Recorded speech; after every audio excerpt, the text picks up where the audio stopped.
Ang mga lahi ni Esau. Ika-36 na kabanata. Ito ang salaysay tungkol sa pamilya ni Esau na tinatawag ding Edom. Nakapag-asawa si Esau ng mga babaeng taga-Kanaan.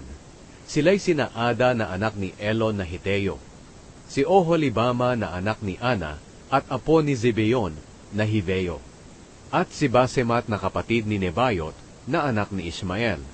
Ang anak ni Esau kay Ada ay si Eliphaz. Ang anak niya kay Basemat ay si Reuel. At ang mga anak niya kay Oholibama ay sina Jeuz, Jalam, at Korah. Sila ang mga anak ni Esau na isinilang sa Kanaan. Dinala ni Esau ang kanyang mga asawa at anak, ang lahat ng sakop ng kanyang sambahayan, pati ang mga ari-arian at mga hayop niya na naipon niya sa Kanaan. At lumipat siya sa isang lupain na malayo kay Jacob na kanyang kapatid, sapagkat hindi na sila maaaring magsama sa isang lupain dahil sa dami ng mga ari-arian nila. At ang lupain na kanilang tinitirhan ay hindi sapat sa kanila dahil sa dami ng mga hayop nila. Kaya roon tumira si Esau na tinatawag ding Edom sa kabundukan ng Seir. Ito ang salaysay tungkol sa pamilya ni Esau na ama ng mga Edomita na nakatira sa kabundukan ng Seir. Ang anak na lalaki ni Esau kay Basemat ay si Reuel, at ang anak niyang lalaki kay Ada ay si Eliphaz. Ang mga anak na lalaki ni Eliphaz ay sina Teman, Omar, Zepho, Gatam, at Kenaz. May anak ding lalaki si Eliphaz sa isa pa niyang asawa na si Timna. Siya ay si Amalek.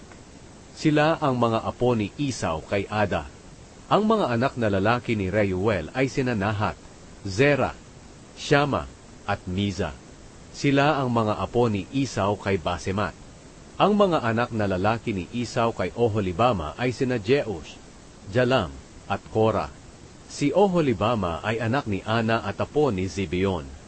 Ito ang mga lahi ni Esau na naging pinuno ng iba't ibang angkan.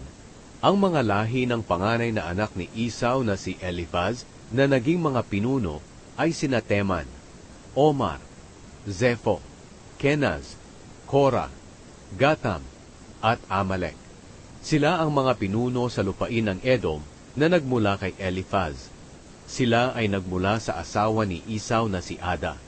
Naging pinuno rin sa Edom ang mga anak ni Reuel na sina Nahat, Zera, Shama, at Miza. Sila ang mga apo ni Esau kay Basemat. Naging pinuno rin ang mga anak ni Esau kay Oholibama na anak ni Ana. Sila ay sina Jeus, Jalam, at Korah. Silang lahat ang lahi ni Esau na mga pinuno ng Edom. Ang mga lahi ni Seir. Ito ang mga anak na lalaki ni Seir na Horeo na nakatira sa Edom: si Lotan, Shobal, Zibeon, Ana, Dishon, Ezer, at Dishan. Naging pinuno rin sila ng mga Horeo na nakatira sa Edom. Ang mga anak na lalaki ni Lotan ay sina Hori at Heman. Si Lotan ay mayroong kapatid na babae na si Timna na isa pang asawa ni Eliphaz. Ang mga anak na lalaki ni Shobal ay sina Alvan, Manahat, Ebal, Shepho, at Onam. Ang mga anak na lalaki ni Zibeon ay sina Aya at Ana. Si Ana ang nakatuklas ng bukal doon sa ilang habang nagpapastol siya ng mga asno ng kanyang ama. Ang mga anak ni Ana ay sina Dishon at Oholibama. Ang mga anak na lalaki ni Dishon ay sina Hemdan, Eshban, Itran, at Keran. Ang mga anak na lalaki ni Ezer ay sina Bilhan, Zaavan, at Akan. Ang mga anak na lalaki ni Dishan ay sina Uz at Aran.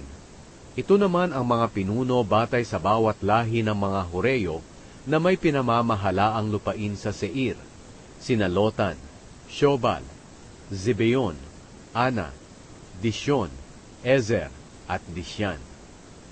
Ang mga hari ng Edom. Ito ang mga hari ng Edom noong panahon na wala pang mga hari ang mga Israelita. Si Bela na taga-Dinhaba na anak ni Beor ay naging hari sa Edom. Pagkamatay ni Bela, pinalitan siya ni Jobab na anak ni Zera na taga-Bozra. Pagkamatay ni Jobab, pinalitan siya ni Husham na taga-Teman. Pagkamatay ni Husham, pinalitan siya ni Hadad na taga-Avit na anak ni Bedad. Si Hadad ang tumalo sa mga Midianita roon sa Moab. Pagkamatay ni Hadad, pinalitan siya ni Samla na taga-Masreka. Pagkamatay ni Samla, pinalitan siya ni Shaul na taga-Rehobot na malapit sa ilog. Pagkamatay ni Shaul, pinalitan siya ni Baal-Hanan na anak ni Akbor. Pagkamatay ni Baal-Hanan na anak ni Akbor, pinalitan siya ni Hadad na taga-Pau. Ang asawa niya ay si Mehetabel, na anak ni Matred at apo ni Mezahab. Si Esau na tinatawag ding Edom ang pinagmulan ng mga Edomita.